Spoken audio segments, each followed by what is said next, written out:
Welcome to the day 18 challenge, the HAP technique. Today's theme is whole body integration. So I want to show you today how to play scale and closing hand. So I'll try to start to warm up awareness and our body before we start. So usually I start with wiggling on the chair a little bit, left and right, and then try to feel my sitting bone and try to distribute my weight equally left and right. So it means my weight is right in the center of the sitting bone or pelvis. And I try to align my backbone all the way to the head. And actually I do a little bit of shoulder bringing up and down, vertical shake. So horizontal shake and vertical shake, and then I shake my neck a little bit and try to align vertically my body. Right. Also, I move my hip a little bit, like this, back and forth a little bit, and also that gives me a little more shake, and this way, not only that way. So then this way, and then try not to push your feet against the ground. Just relax and then put on the ground, right? Just relaxed.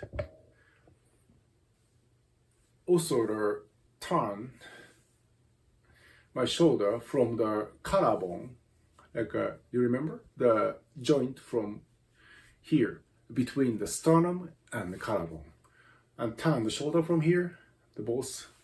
And then while your hand in the elbows relaxed. And if you feel like this is very awkward, probably sometimes your head is too much like this. So you need to kind of drop your head forward a little bit. And there's a sweet spot, a very kind of perfect angle, like your shoulder kind of started unlock and then start moving much easier. Usually, if you lift your chin like this, it's very hard to do it. Drop your chin a little bit and then relax your neck. And if I exaggerate, it's more like a kind of little bit.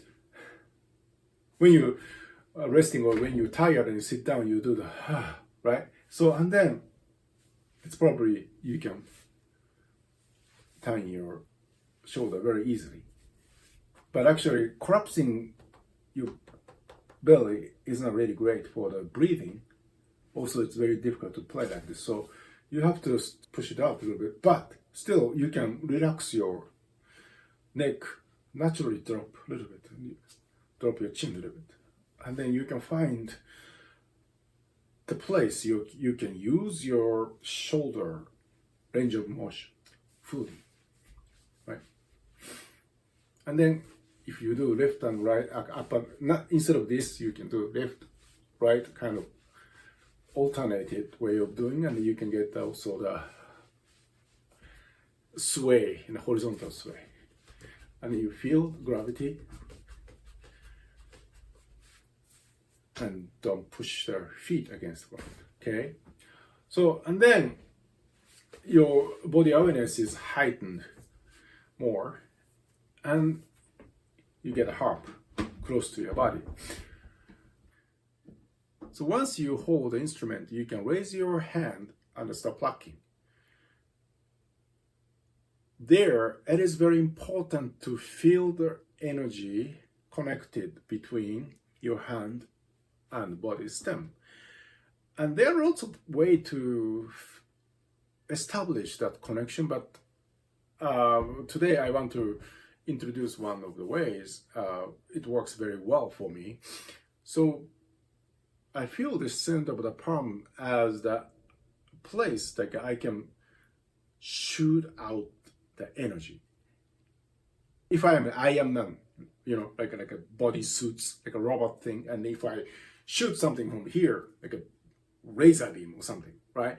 So that razor beam coming from our body stem, so you feel the energy coming from the center of the palm But instead of shooting out, energy comes here and then spread to the finger. So first I have to feel the energy, right? And if you have that kind of sensation, your hand naturally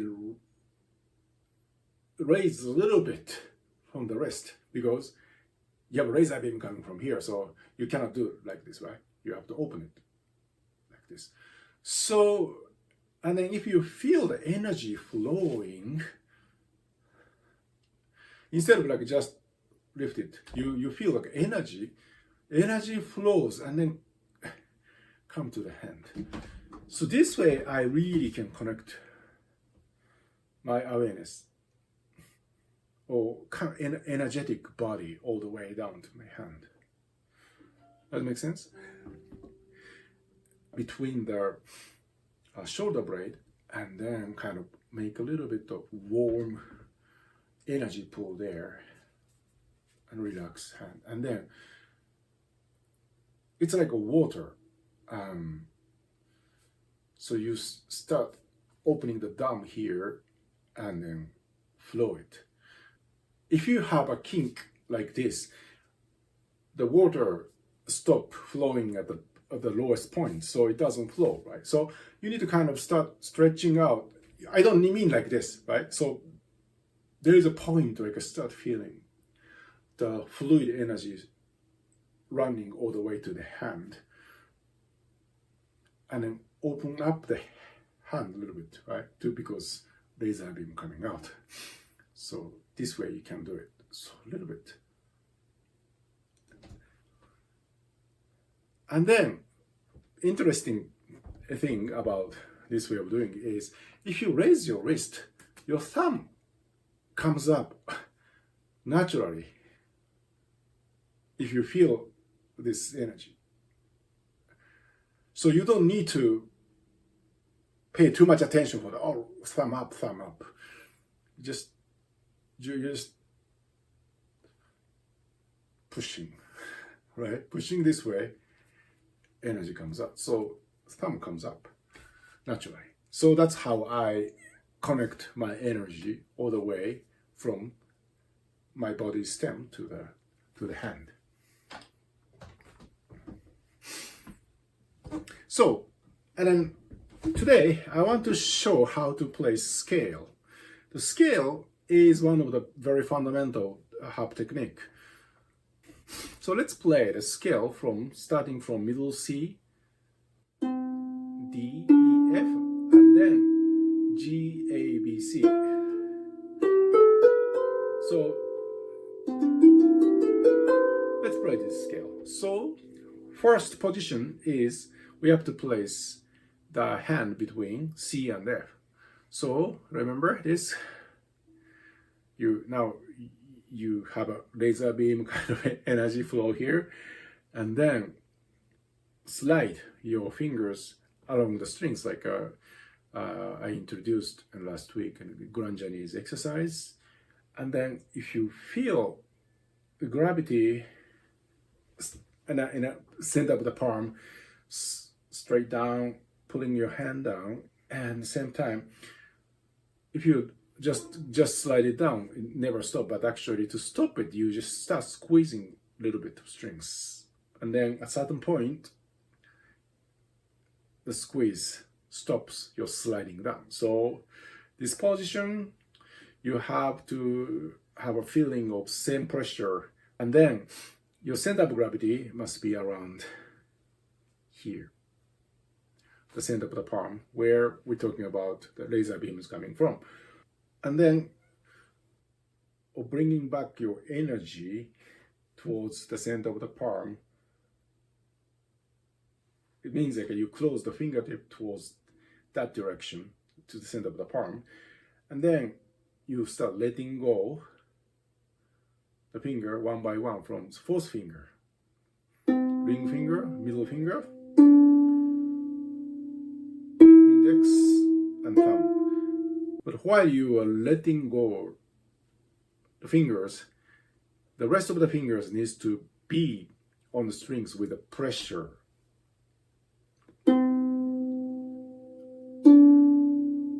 you don't lose the pressure on the strings, okay? And then this is just 4-note scale, but you have to play after F, you have to play this position. So we need to move from here. When you play F, your fourth finger needs to be on the G, and then before start plucking G, third and second and first needs to be on A and B and C. Also, when you put your fourth finger on the G, F needs to be still pressurized. So before you let your F goes, your fourth finger start pushing the G. So can you see? The G is already pressurized. So the final result you want to get is, right? So, but this is difficult. So we can practice this step by step. That is actually play C, D, E. And after you pluck E, you place your fourth finger on a G and then pressurize and then let the F goes. And then don't lose the pressure on a G. So just you play, but you add fourth finger on the G when you play F. Okay? So forget about the rest of the scale, but just practice like this. Okay? And then once you are comfortably placing your fourth finger on the G strings, you can try to pluck G strings.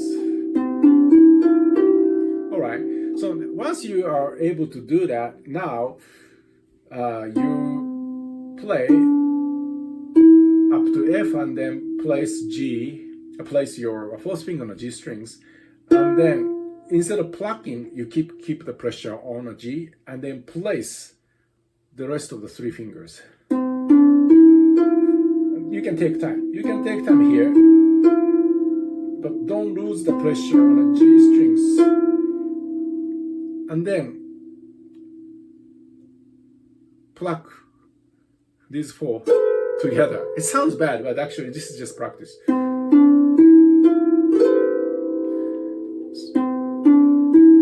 First, you can take time and make sure that you place well, and then pluck. And then once you're getting used to placing this way, try to play all these 4 notes, G, A, B, C, in a timing, in tempo, everything, right?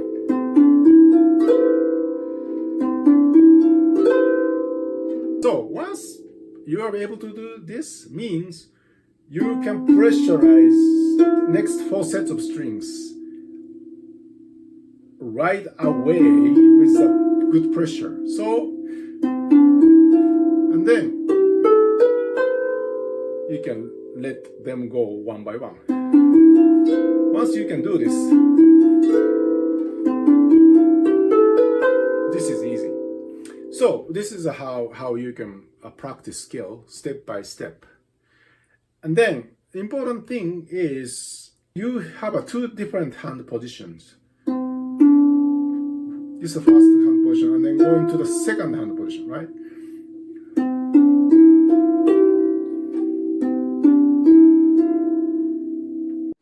When the hand position changes, you start from da da dee da, and then actually my entire arm go back a little bit from C, D, E, F to G, A, B, C, just a little bit. So don't hold this part too hard by focusing on the small thing on the hand. You need to be aware of entire arm, and then I exaggerate. move. This is exaggeration, but it's more subtle actually.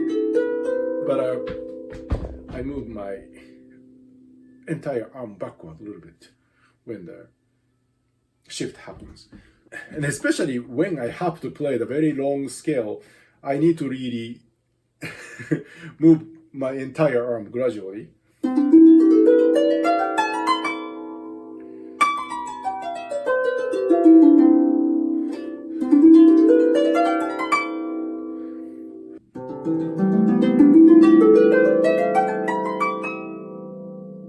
See, starting from here to here.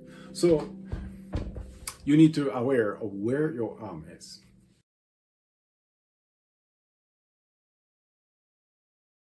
On harp, it's very easy to cross hands. So a lot of harp music requires crossing hand, but it's not necessarily very easy to do. So I would like to talk about that from the point of view of using the entire body.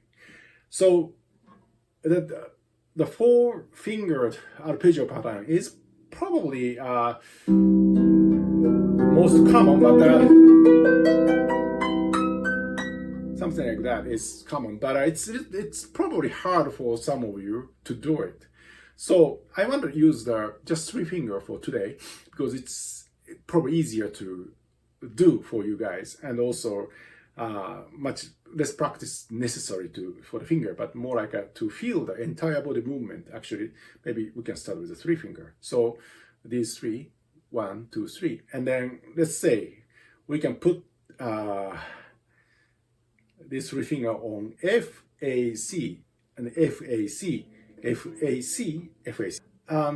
We start from here, but remember when we play chord, like you just slide with the gravity and then find a good place and then squeeze it and then let go, and then you cross hand.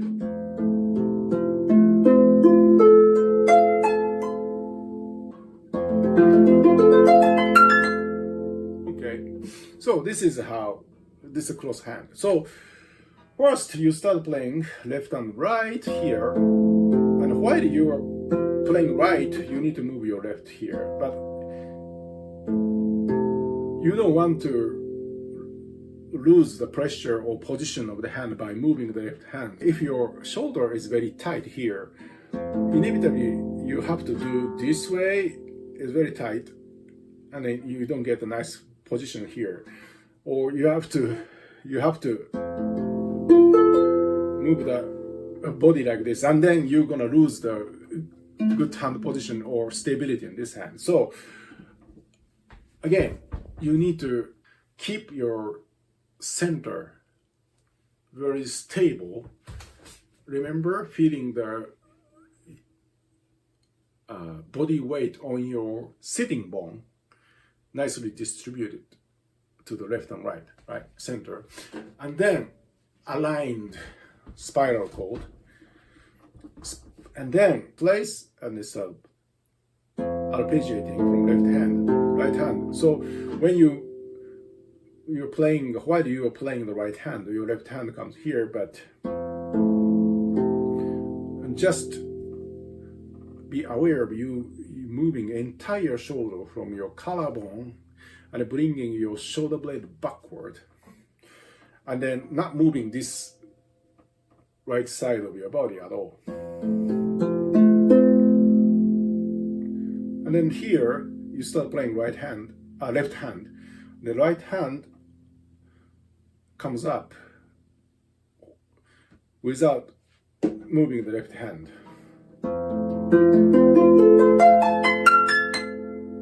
So to be able to do that, if your spine is like leaning this way or leaning that way, it's very hard because it goes like this. So feel the gravity, align your spine. That's why placing also the gravity, right?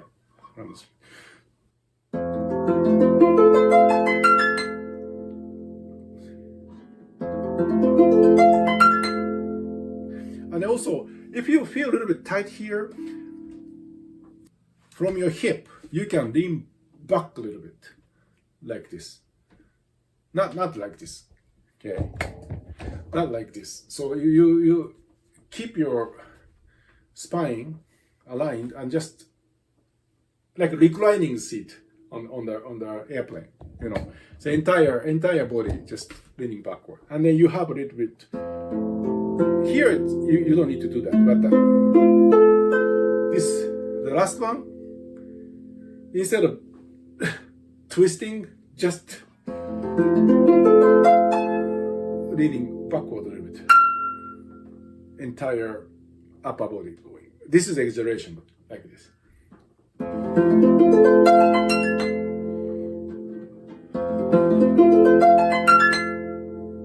Okay.